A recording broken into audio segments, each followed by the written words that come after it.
Alright guys, so Cookie Run Kingdom has been out for more than 2 years and a half now. However, there is still no real guides as well as tips and tutorials that are within the game that is going to help the newer players actually go towards the right direction when they're playing the game. So I wanted to go and create a series in order to help the newer players diving into the game, and even if they're returning players diving back into the game, in order for them to have a smoother, alright, gameplay for this particular game. Because yes, there is a lot of players still saying that this game is super pay to win, and I have to agree that there are going to be contents inside of this game like the Kingdom Arena that is going to be heavily focused on the pay to win players. However, this game can be completely played as a free-to-play players, and a lot of comments within the community post that I have posted has shared that and wanted players to realize that this game can be played free to play, but it definitely is going to take the effort and time to learn the things that needs to be done in order for you guys to actually succeed and have a better gameplay rather than just jumping into it and doing everything and then having those things catch up to you guys later on. So starting off with this first video of the series, I wanted to go over team building as well as the cookie gacha system inside of the game. So the gacha has changed a lot throughout the years, and the amount of crystals that you guys are actually able to get within the game has dramatically increased as well. There's a lot of different game modes, there's a lot of different events, and there's just things going on every single week for players to get crystals. So let's talk about the gacha system and what you guys should definitely be focusing on in order to go and proceed in creating a team that will actually carry you guys inside of the world exploration, as well as, you know, other game modes like the Cookie Alliance, the Guild Boss Battle, and the Arena later on. But first, of course, you want to be pulling on the gacha, and I do recommend, if the featured cookie, specifically during the time you guys are playing, is not going to be very good or hasn't been, recommended by a lot of the other YouTubers as well as myself, then I do recommend that you guys stay away from the featured banner and go towards the regular cookie banner, because you'll have an evened out percentage to get some of the cookies that you guys might want. And those are going to include someone like Tartatan over here, who is going to be an amazing DPS that I'm going to go over later on. They have Space Donut, as well as Milky Way, Wildberry, as well as someone like Cotton. So there's a lot of these cookies that are going to be really good, and you'll have an even percentage. So definitely recommend that if you have the chance right now, and you guys have the crystals and you have not spent it yet, all right, and you guys know that the featured cookie is not going to be super good, or like it's not super recommended, then go and draw in the regular cookie banner in order to have an equal amount of chances to get a specific epic cookie that might be really good. All right, so right now I'm just pulling here. I have cleared all the way up to episode 2-16 in order to go and share some things with you guys. But oh my gosh, I am gonna start out with the Moonlight.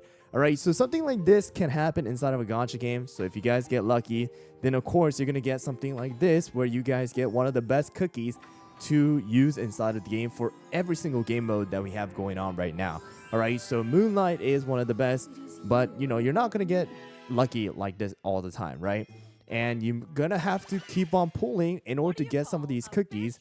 But the thing about Cookie Run Kingdom is that you are able to get every single one of these cookies for free, as long as you do spend some of your time as well as effort in order to get some of the cookies that are going to be absolutely good.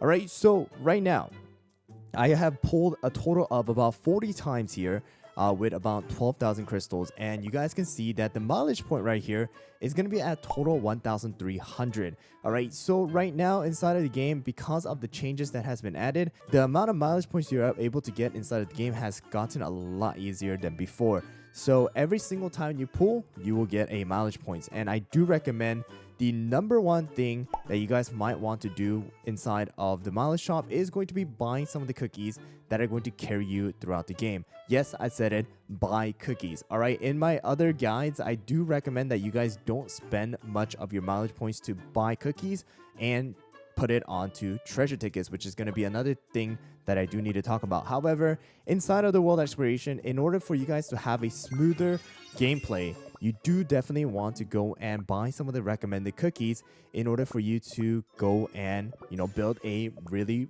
well built or balanced team for the world exploration. And to quickly go over that, which is now the next thing that I want to talk about in this video, is going to be the basics of team building. All right, so in order to build a good team, I have talked about this before and I'll go over it later on as well when I do get some more mileage points and I'm able to get the cookies that I recommend.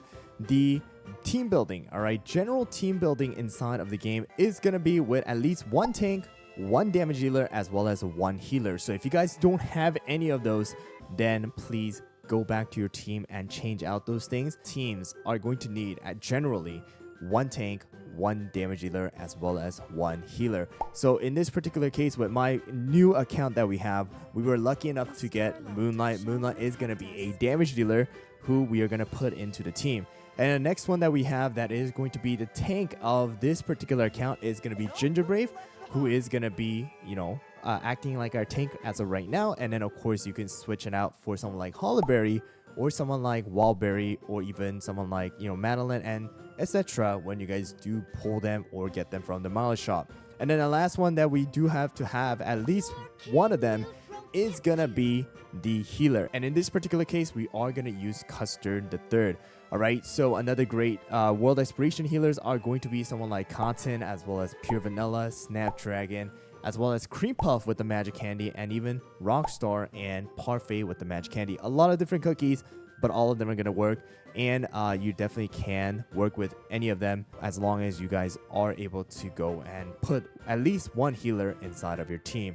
All right, and then the next one that is going to come into play, all right, after you guys do create a team of 3, is going to be whether you put another damage dealer, another tank, or another healer, depending on your playstyle as well as the cookies that you guys have. So if you guys do have a sturdy frontline tank, like someone like Hollyberry instead of Gingerbrave, then you guys can simply put in another DPS as well as another healer if that is going to be the case. Or if you think that your tank are going to be lacking because you only have someone like Crunchy Chip, who is going to be relatively squishy, then you might want to put another tank like Hollyberry or Wildberry so that your single tank does not die off. So the 2 cookies that come after the 3 initial ones are going to really depend on your team and whether you guys need another extra damage dealer or whether you guys need an extra healer or you guys need an extra tank in order to balance out your team. All right, so that's going to be literally the basic of team building, and I'll go more in depth with that after I get some more cookies and I'm able to go and pull more on the gacha, and I will continue to make a video on that. But the next one is gonna be on the treasure, all right, because of the fact that treasures play a really important role in this game. You guys need to put at least 2 treasures for your entire team majority of the time, and it's gonna be around, I would say in general, about 99% of the time you're gonna have at least 2 of these treasures. All right, and that is going to include the Jelly Watch as well as the scroll. All right, so right now we have 2 variations of the scroll and 2 variations of the Jelly Watch. You guys can use either one of them. Most people are going to be using the common Jelly Watch, which is going to decrease the cooldown of your cookies, which allows you to use the skill more often. Very important when you guys are playing the world exploration and you need those heals to come out, you need those skills to come out, as well as the scroll. The epic one is going to strictly focus on attack, and the rare one is going to be a little bit different and focus on the attack as well as some extra defense. So depending on which level is higher and depending on whether you guys need extra defense or extra attack, you'll go and choose the corresponding scroll. All right, so right now, before I do anything, I'm just actually going to go and draw some treasures here, and let me show you guys the most important one. And I do recommend, if you guys are going to set up your treasures, to set it up like this with the epic scroll as well as the epic jelly watch and the whistle. All right, and the next one I will have to say is going to be that the whistle is also very important. All right, so there we go. We drew about 21 times. You also do get mileage points while you guys are tooling on the treasures. All right, but let's go back to the team building. And again, you're going to have to go and unlock all of these, treasure slots, 216 as well as 325 and 428. All right, but the most important one that you need to start out with is going to be the cooldown here with the Jelly Watch. And I do recommend to go and use the Jelly Watch that's going to have the highest level because you want to get close to that maximum 25% cooldown. And then the next one is, again, either the epic or the rare scroll for your second slot. And the third slot is going to be, situational, but in most cases, the whistle is going to be the best in order to give your entire team extra 15% crit and also some extra stats for 2 of your highest attacking cookies. So this is going to be one of the best options. And then there's others like Scythe, as well as something like the Robe and etc., depending on your team. But there you guys go. That's kind of the gacha system, as well as the general guideline of team building that I want to go over with you guys.